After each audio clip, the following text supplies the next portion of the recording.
আলহামদুলিল্লাহ আলহামদুলিল্লাহি নাহমাদুহু ওয়া নাস্তাঈনুহু ওয়া নাস্তাগফিরুহ ওয়া নাউযু বিল্লাহি মিন শুরুরি আনফুসিনা ওয়া মিন সাইয়্যাতি আমালিনা। আলহামদুলিল্লাহ, সমস্ত প্রশংসা আল্লাহ তাআলার জন্য।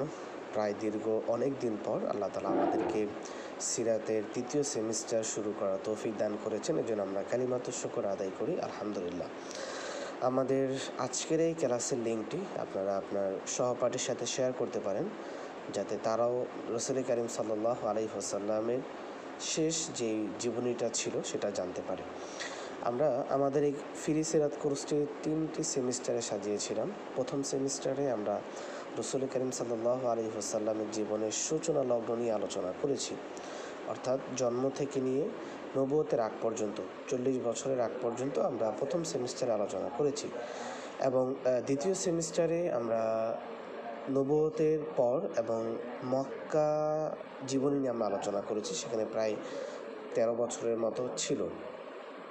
আমরা এখন রাসূল কারীম সাল্লাল্লাহু আলাইহি ওয়াসাল্লামের যেই শেষ মুহূর্ত বা শেষ যে জীবনীটা রয়েছে, অর্থাৎ রাসূল কারীম সাল্লাল্লাহু আলাইহি ওয়াসাল্লাম মক্কা থেকে মদিনায় হিজরত করার পর মদিনায় অবস্থানকালে যত ঘটনা ঘটেছিল, যত ঐতিহাসিক ঘটনা ঘটেছিল, বিশেষ করে জিহাদের যে অংশগুলো রয়েছে, বদর, উহুদ, খান্দক, খাইবার, এই বিষয়গুলো আমরা ইনশাআল্লাহ আমাদের তৃতীয় সেমিস্টারে আলোচনা করব।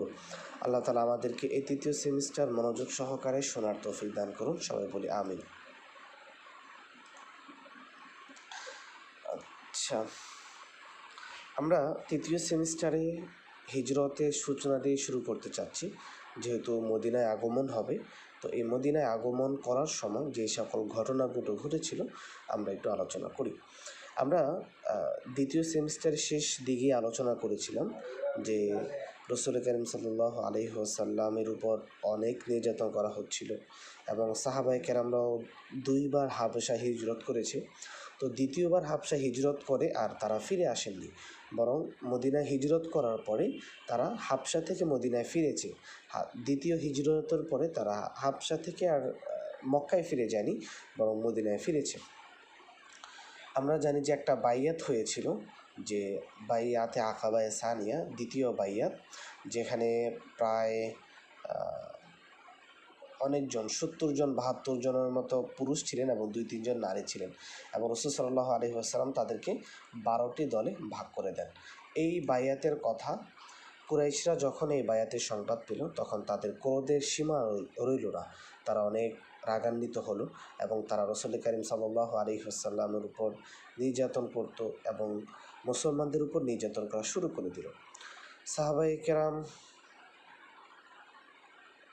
সাহাবায়ে কেরামের যখন এই নির্যাতন রাসূল সাল্লাল্লাহু আলাইহি ওয়াসাল্লাম দেখলেন, তখন তিনি তাদেরকে একে একে গোপনে মদিনা হিজরত করার জন্য পরামর্শ দিলেন।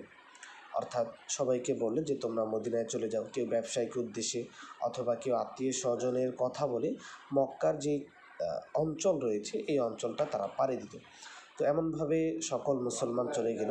তবে যারা রাসূল সাল্লাল্লাহু আলাইহি ওয়াসাল্লামের আপনজন ছিলেন, যেমন আবু বকর, আলী রাদিয়াল্লাহু তাআলা আনহু, এবং কিছু দুর্বল সংখ্যক মুসলমান ছিলেন যারা তাদের ইসলাম ধর্মের কথা প্রকাশ্যে বলেননি, কিংবা তাদের কাছে মক্কা থেকে মদিনা পর্যন্ত যাওয়ার কোনো পাথেই ছিল না, এই জন্য তারা মদিনায় রয়ে গেল।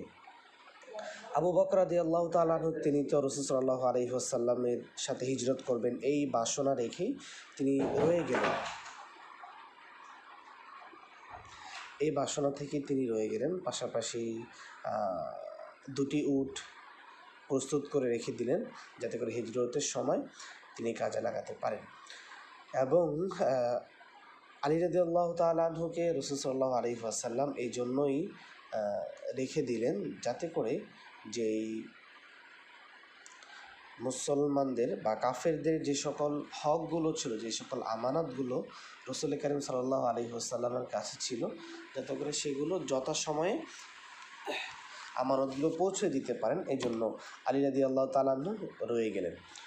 আবু বকর রাদিয়াল্লাহু তাআলা আনহু হিজরতের জন্য প্রস্তুত ছিলেন, তবে নবী কারীম সাল্লাল্লাহু আলাইহি ওয়াসাল্লাম তাকে থামিয়ে দিয়ে বললেন, এখনই হিজরত করতে হবে না, তুমি এখানে থাকো যতক্ষণ না আল্লাহ তাআলা আমাকে হিজরতের অনুমতি দেন। আবু বকর রাদিয়াল্লাহু তাআলা আনহু এই নির্দেশ মেনে অপেক্ষা করতে লাগলেন এবং হিজরতের জন্য দুটি উট প্রস্তুত রাখলেন, একটি নিজের জন্য এবং অন্যটি রাসূল কারীম সাল্লাল্লাহু আলাইহি ওয়াসাল্লামের জন্য।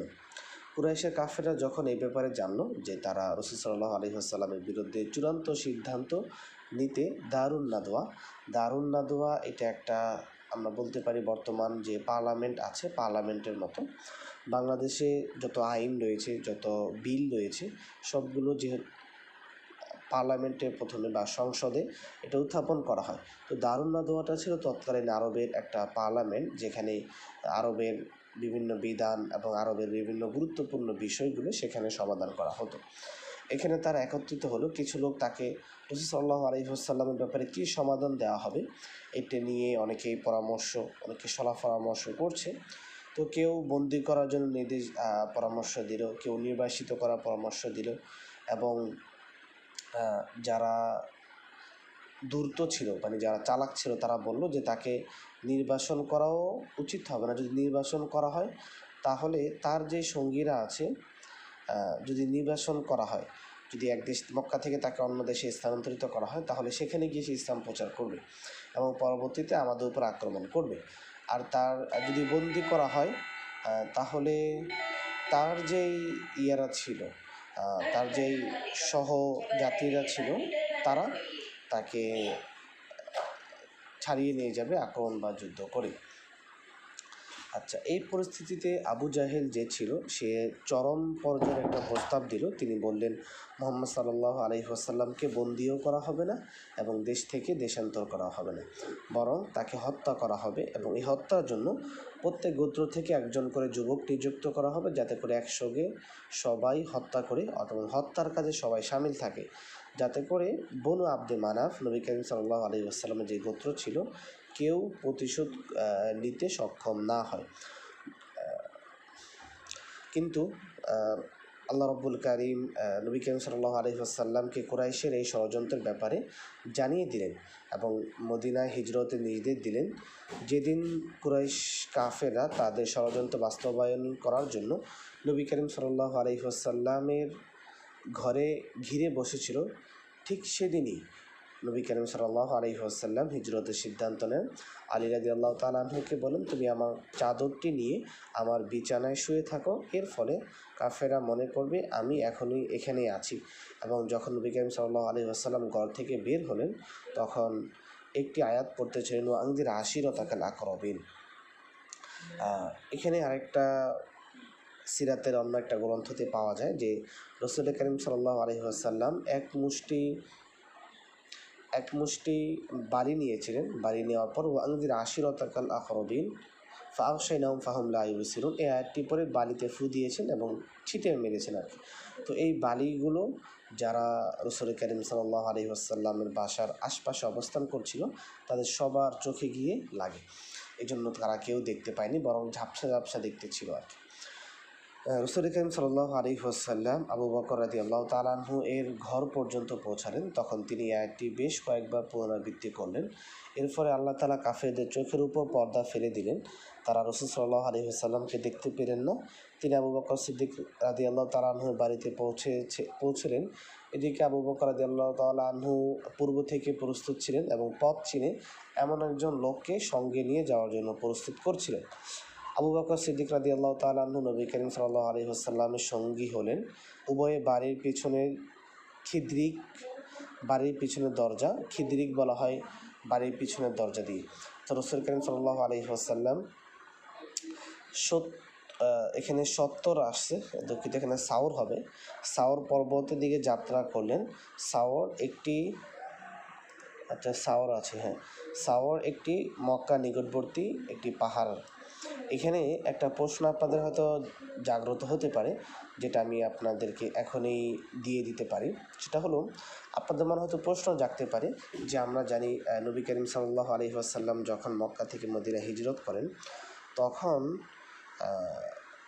আবু বকর এবং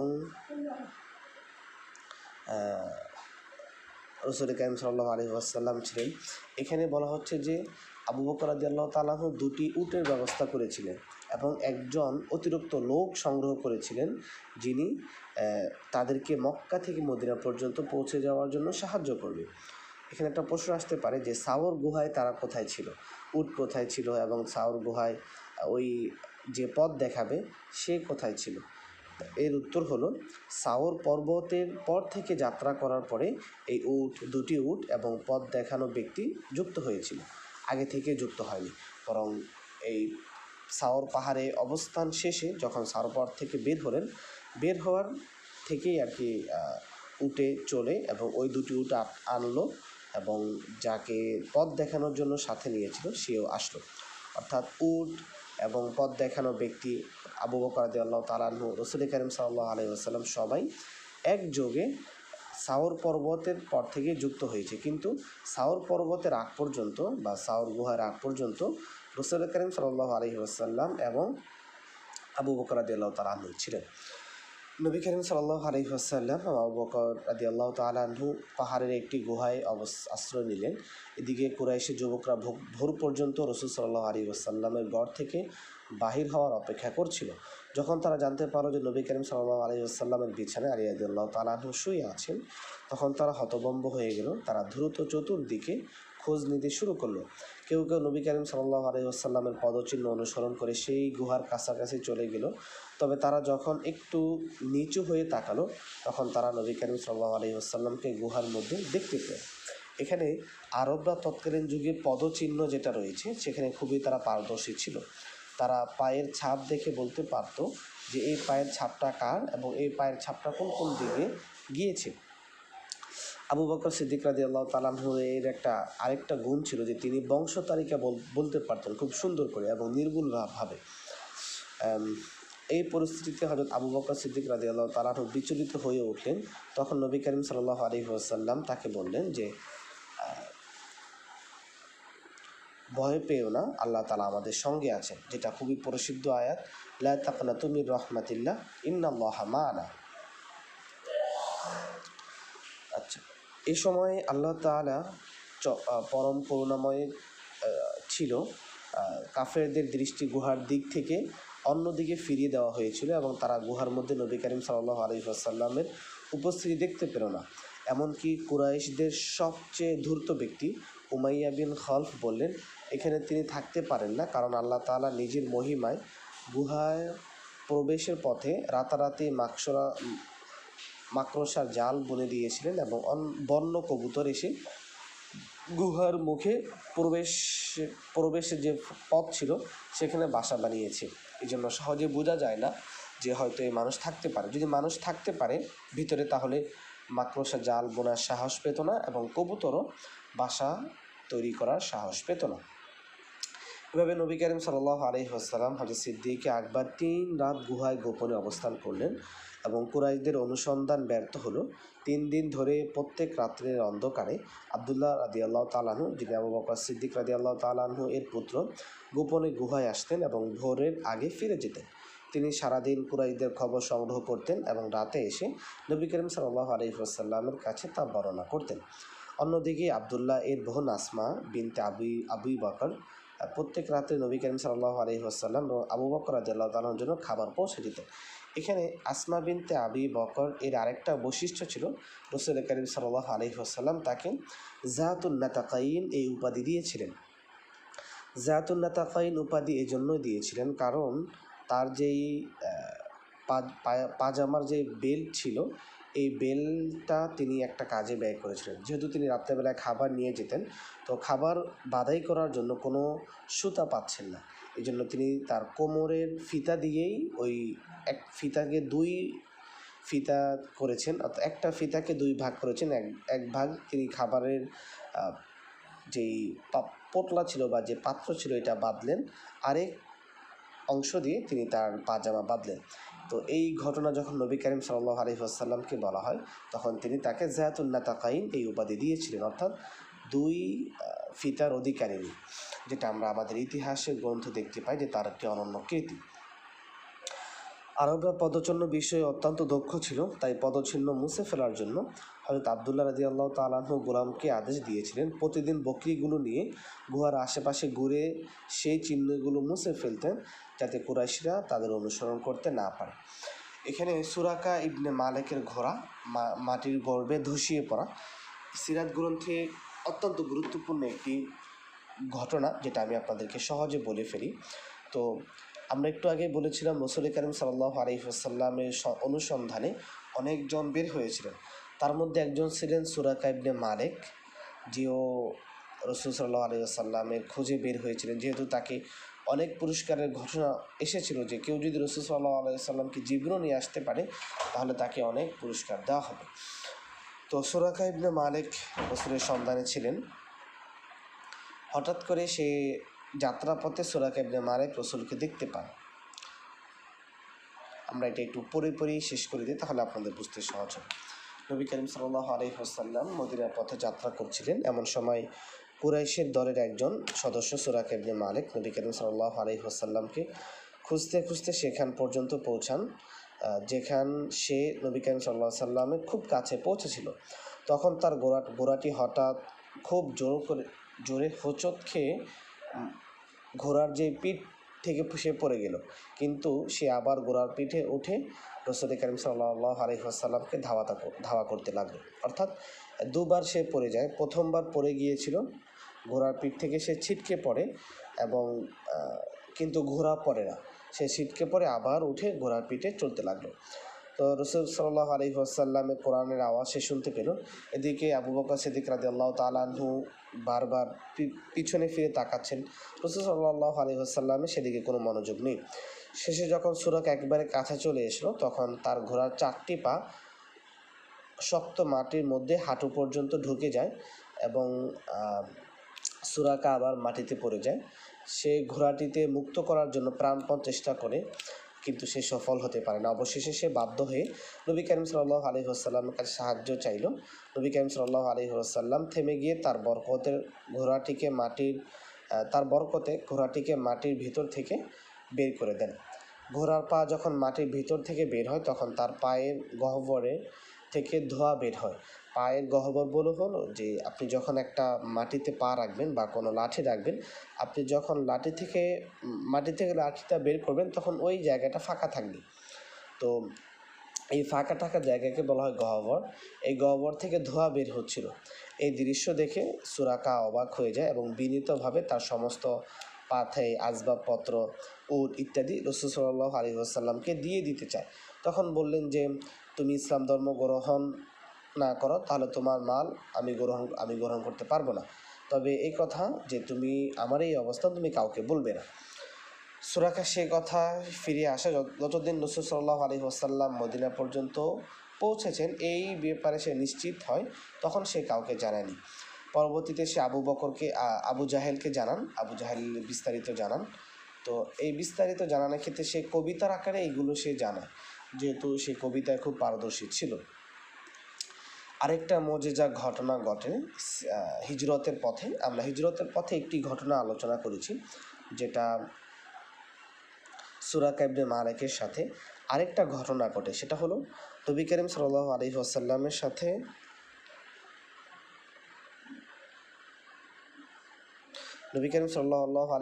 সাথে উম্মে মাবাদ, যাকে আমরা সবাই চিনি, যে একটা ঘটনা, সিরাতের একটা ঘটনা খুবই প্রসিদ্ধ, যে রাসূল সাল্লাল্লাহু আলাইহি ওয়াসাল্লামের বরকতে যেই বকরি থেকে কোনো দুধ বের হতো না সেটা ওলানে পরিপূর্ণ হয়ে যায় এবং রাসূল সাল্লাল্লাহু আলাইহি ওয়াসাল্লাম নিজে পান করে এবং ওই ফ্যামিলির সবাই পান করে এবং পরবর্তীতে এই বরকতের দ্বারা অব্যাহত থাকে।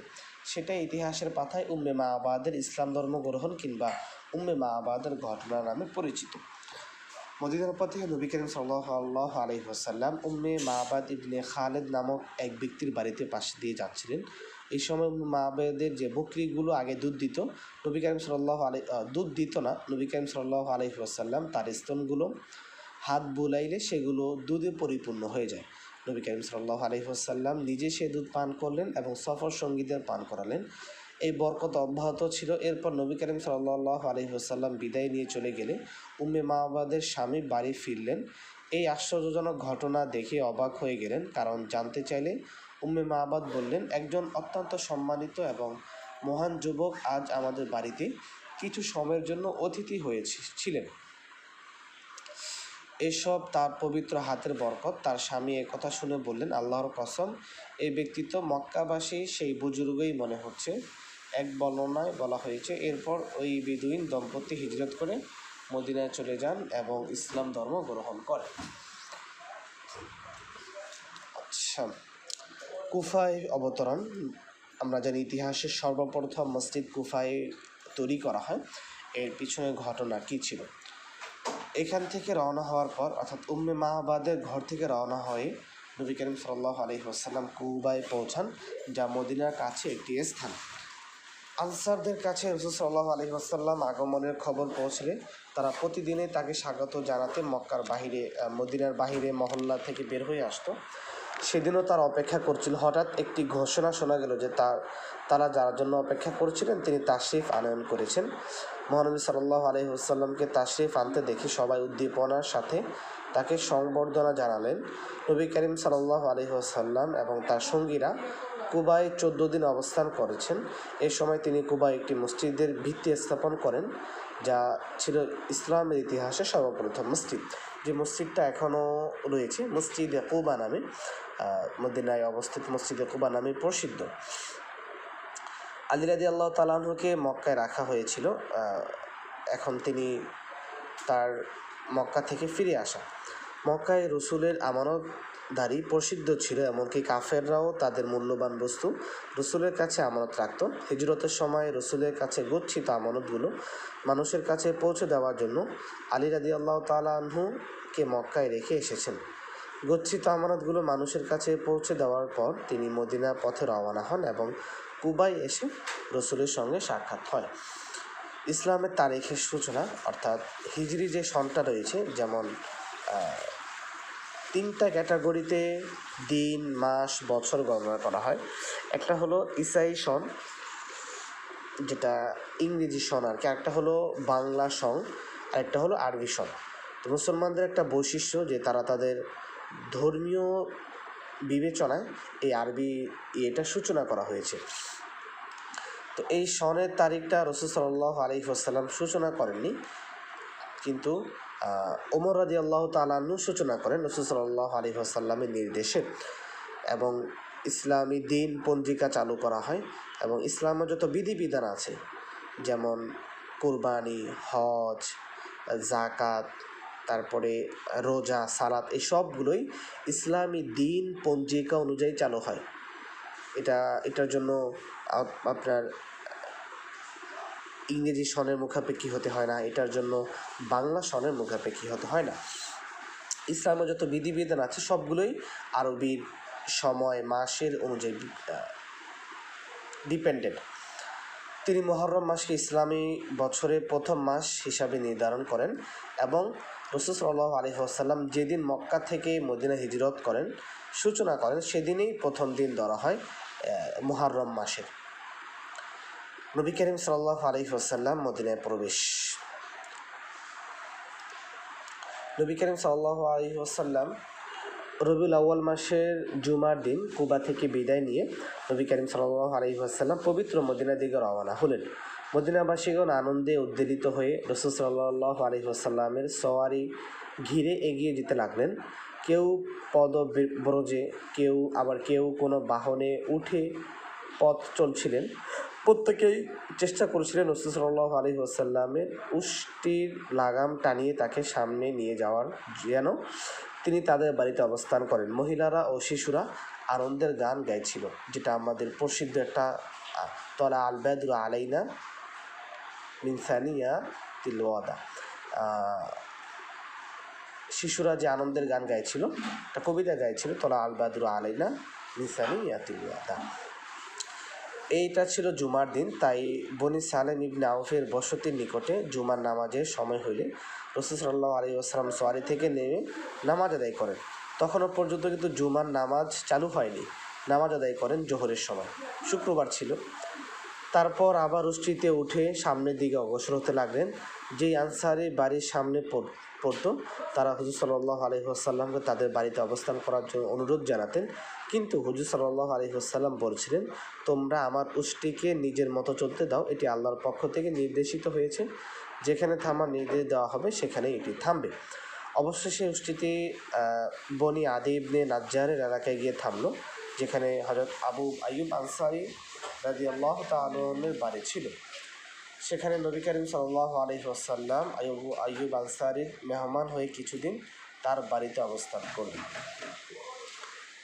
আইয়ুব আনসারীর সাথে রসুল করিম সাল্লাল্লাহু আলাইহি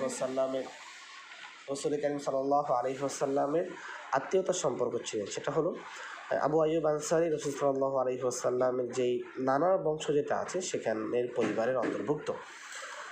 আমরা মদিনায় চলে আসলাম, মক্কা থেকে আমরা আজকে মদিনা পর্যন্ত চলে আসলাম। আজকে আমরা ইনশাআল্লাহ আরেকটু পড়ি মদিনায় মসজিদে নববী নির্মাণ। আজকের এই দর্স এখন পর্যন্ত আমরা মক্কার কুরাইশদের নির্যাতন, অত্যাচার, জুলুম থেকে আল্লাহ তাআলা রাসূল করিম সাল্লাল্লাহু আলাইহি ওয়াসাল্লাম এবং তার সঙ্গীদেরকে নিরাপদে মদিনায় পৌঁছেছেন। কিন্তু এই যাত্রাপথে অন্যান্য যারা আগে রাসূল সাল্লাল্লাহু আলাইহি ওয়াসাল্লামের আগে যারা যাত্রা করেছেন তাদের মধ্যে কিছু যাত্রাপথেই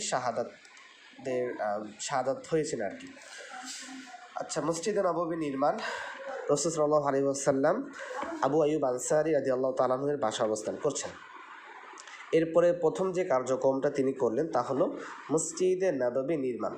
তখন পর্যন্ত মদিনায় কোনো মসজিদ ছিল না, যেখানে সুযোগ মিলত সেখানে নামাজ পড়া হতো। এরপরে সেই মসজিদটি কিনে নেওয়া হয়, যেখানে নবী করিম সাল্লাল্লাহু আলাইহি ওয়াসাল্লামের উষ্টটি বসেছিল, এবং সেখানে মসজিদে নববী নির্মাণ করা হয়।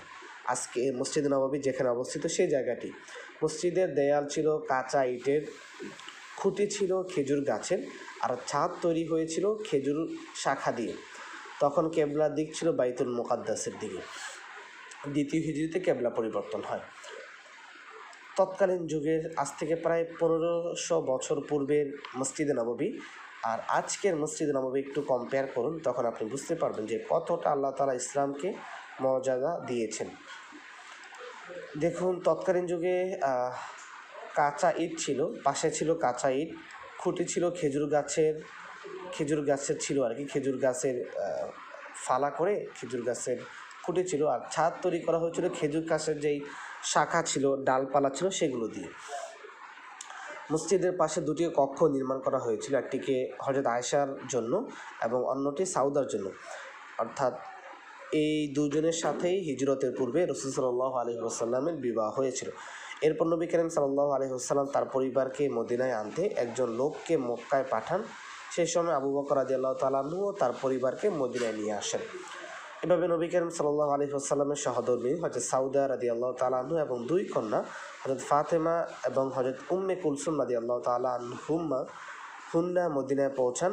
তৃতীয় কন্যা হযরত যায়নাব রাদিয়াল্লাহু তাআলা আনহু, যিনি তখনও মক্কায় ছিলেন, তার স্বামী আবুল আস, যিনি এখনও মুসলমান হয়নি, দ্বিতীয় হিজরিতে তিনি মুসলমান হবেন। তারপরে ইন্টারেস্টিং ঘটনা থাকবে রাসূল সাল্লাল্লাহু আলাইহি ওয়াসাল্লামের এবং তার যেই কন্যা রয়েছে জয়নাব রাদিয়াল্লাহু তাআলা আনহার বিষয়।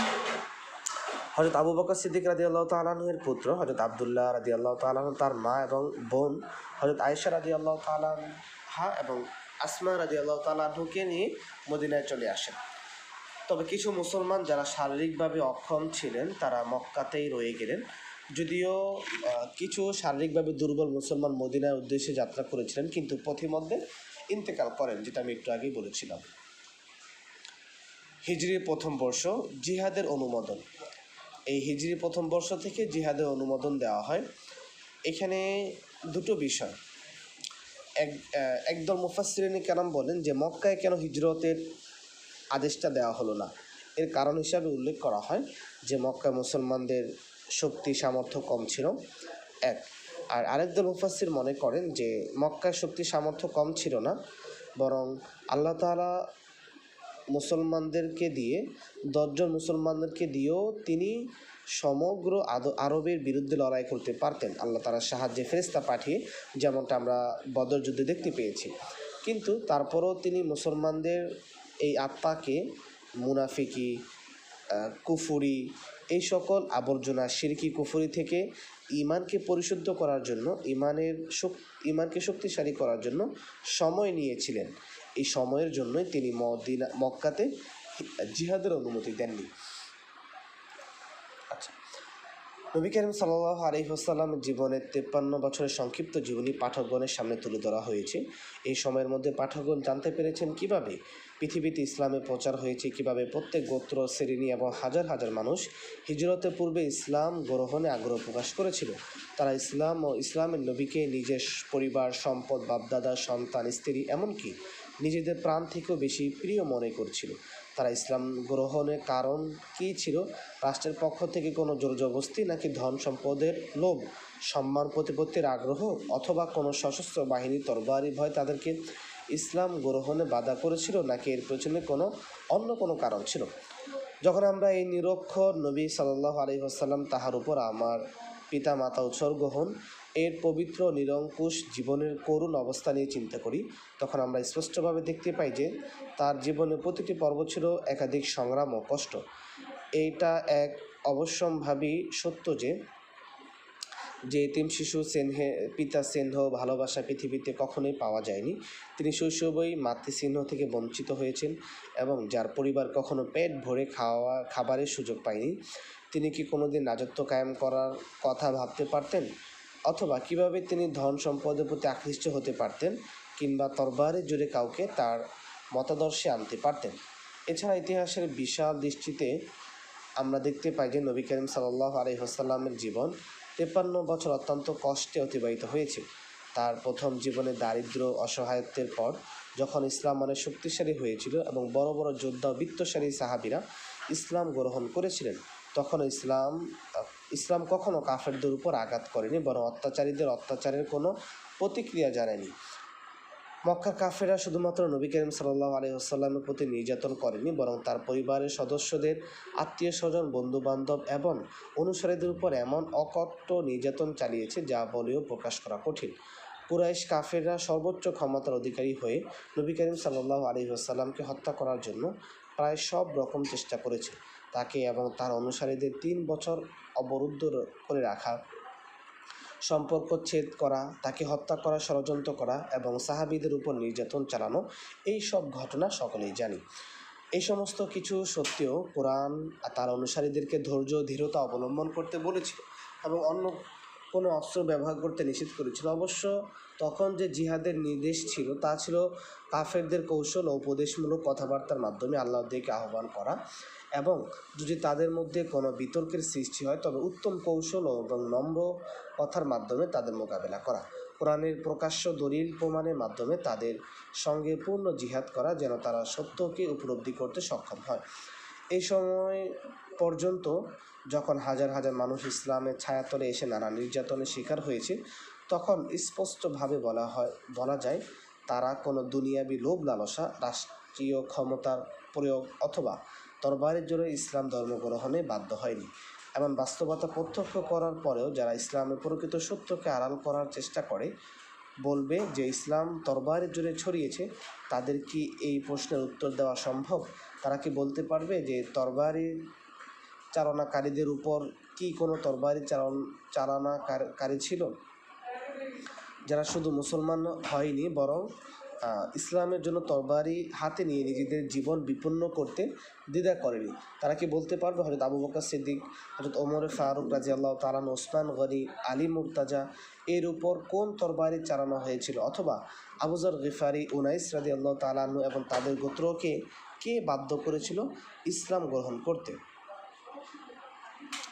নাজরানের খ্রিস্টানদের উপর যে বল প্রয়োগ করেছিল, যারা মক্কায় এসে স্বেচ্ছায় মুসলমান, নাজরানের খ্রিস্টানদের উপর কে বল প্রয়োগ করেছিল? কারণ তারা তো মক্কায় এসে ইসলাম ধর্ম গ্রহণ করেছে।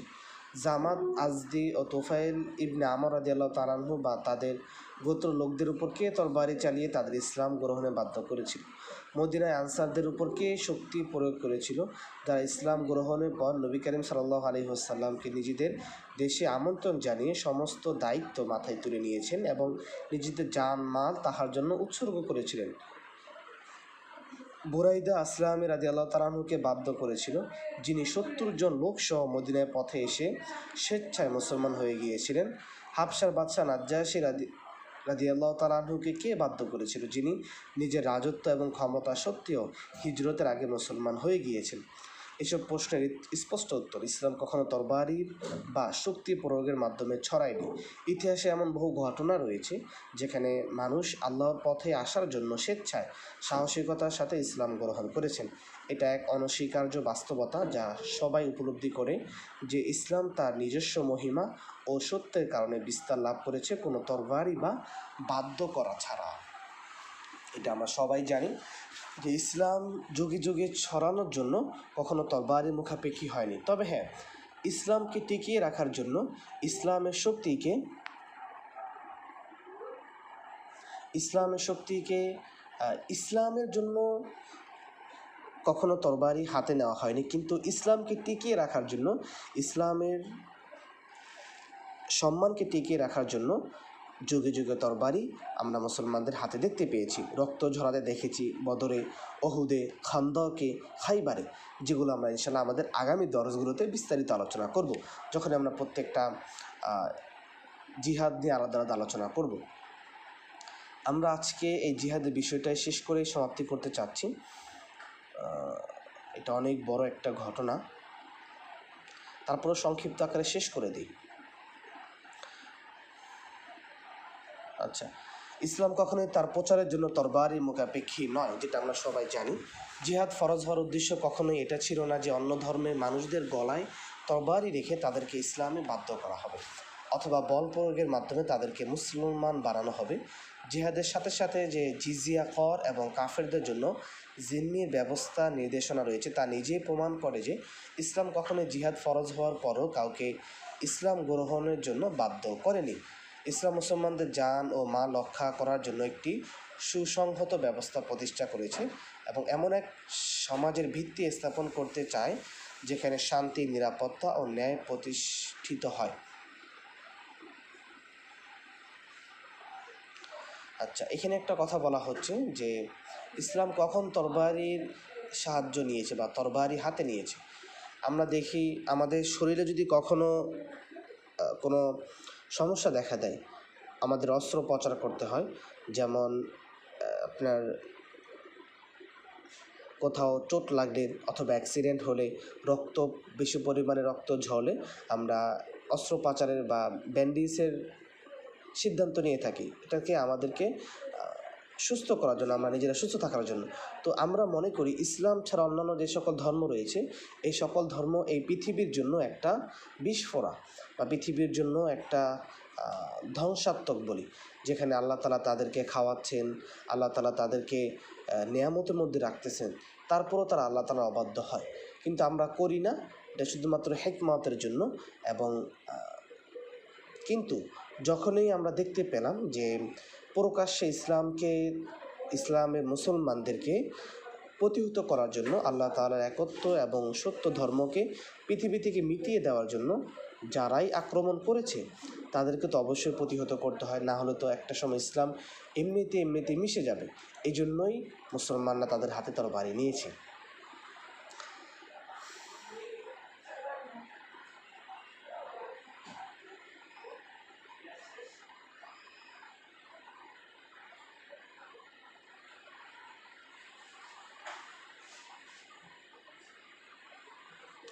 আচ্ছা, এখানে কিছু ঘটনার কথা আমরা উল্লেখ করি যেটা আরও স্পষ্ট হয়ে যাবে।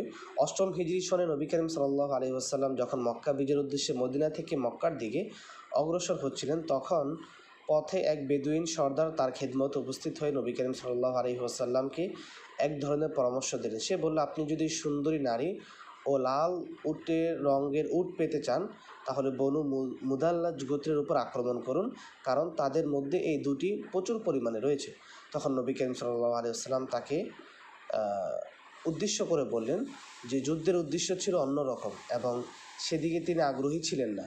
এর উত্তরে নবী করিম সাল্লাল্লাহু আলাইহি ওয়াসাল্লাম বলেন, আল্লাহ আমাকে বনু মুদাল্লাজ গোত্রকে আক্রমণ করতে নিষেধ করেছেন, কারণ তারা পরস্পর আত্মীয়তার সম্পর্ক বজায় রাখে। আমরা ইতিহাসের আরও অনেক ঘটনাগুলো দেখব, এখানে অনেক কিছুই বলা হয়েছে। যেটা আপনারা পড়ে নেবেন। তারপর আমরা এখানে একটা সংক্ষিপ্ত সামারি উল্লেখ করি। রাসূল কারীম সাল্লাল্লাহু আলাইহি ওয়াসাল্লামের জীবদ্দশায় কয়টি যুদ্ধ করেছেন, কয়টি জিহাদ করেছেন, যেটা আমরা ইনশাআল্লাহ তারপর একটা সামারি আমরা এখানে পড়ি। এই সংক্ষিপ্ত আলোচনা থেকে আসল উদ্দেশ্যটি হলো হিজরতের পর মদিনায় একটি রাষ্ট্রীয় শক্তি হিসাবে আত্মপ্রকাশ করা। ইসলাম একটি ইসলামী রাষ্ট্র হিসাবে আত্মপ্রকাশ করার পর নবী করিম সাল্লাল্লাহু আলাইহি ওয়াসাল্লামকে জিহাদ চালানোর অনুমতি দেওয়া হয়। কাফেরদের বিরুদ্ধে অভিযান শুরু হয়।